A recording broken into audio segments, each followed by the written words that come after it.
Assalamu alaikum wa rahmatullahi ta'ala wa barakatuhu. Sunana Garba Adamu, kuma ni ne zan ɗauke ku wannan course ɗin na graphic design tun daga matakin farko har zuwa matakin ƙarshe. A wannan course ɗin namu na graphic design za mu yi designing ɗin abubuwa kala daban-daban, amma a yau za mu yi introduction ne zuwa ga graphic design. So bari mu fara. Slide number 1. Aka ce what is graphic design? Menene graphic design? Sai aka ce graphic design is the art and practice of creating visual content to communicate ideas, information and messages. Ana nufin graphic design wata hanya ce da ake iya isar da saƙo ko kuma bayanai ta hanyar zane, wanda mai kallo idan ya ga zanen zai iya fahimtar wanne irin saƙo ko kuma wanne irin bayanai wannan zanen ya ƙunsa. So wannan shi ne graphic design a taƙaice. Slide number 2. Element of graphic design.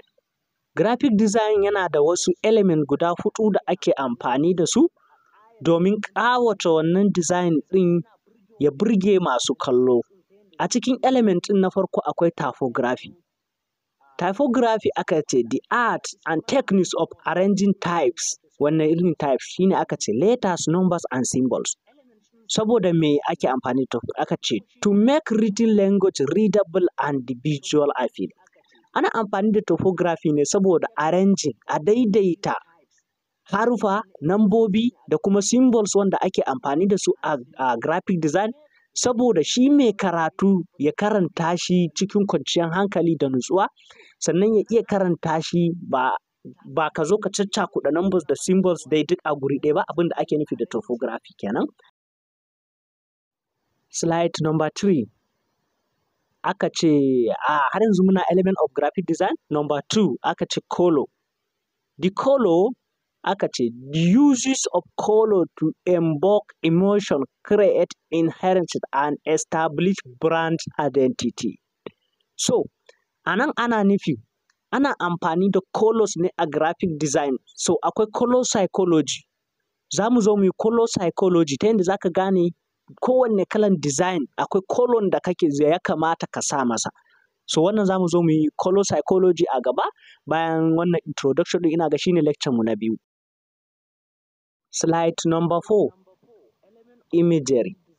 Imagery, the use of photography, illustration and other visual elements to support the message. Anan ana nufin ana amfani da imagery ta hanyar taimakawa wannan colors,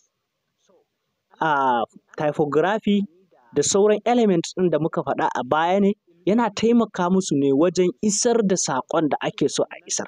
Za ka iya amfani da hotuna, za ka iya amfani kuma da illustrations. So kar ka damu, duka wannan za mu zo mu yi su practically ka ga yadda ake amfani da kowanne element insha Allahu. Wannan shi ake kira da imagery. Slide number 5. Element of graphic design number 4. Kuma shi ne final. Aka ce layout and composition.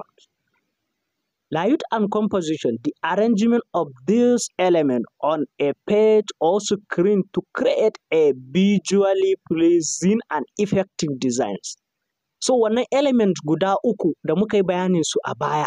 So shi kuma wannan layout and composition yana magana ne akan ta yaya za ka sa wannan element ɗin ka yi arranging nasu, ka sa su dai ya zama effective design ta yadda zai burge dukkanin wani mai kallon wannan design ɗin.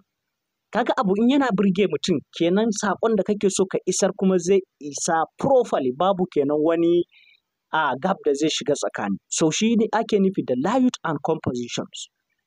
Wannan elements ɗin guda 4 a graphic design suna da matuƙar muhimmanci. So kuma za mu zo mu yi su in practical insha Allah. A nan ne muka kawo ƙarshen wannan lecture namu, sai mun haɗu da ku a cikin lecture na gaba.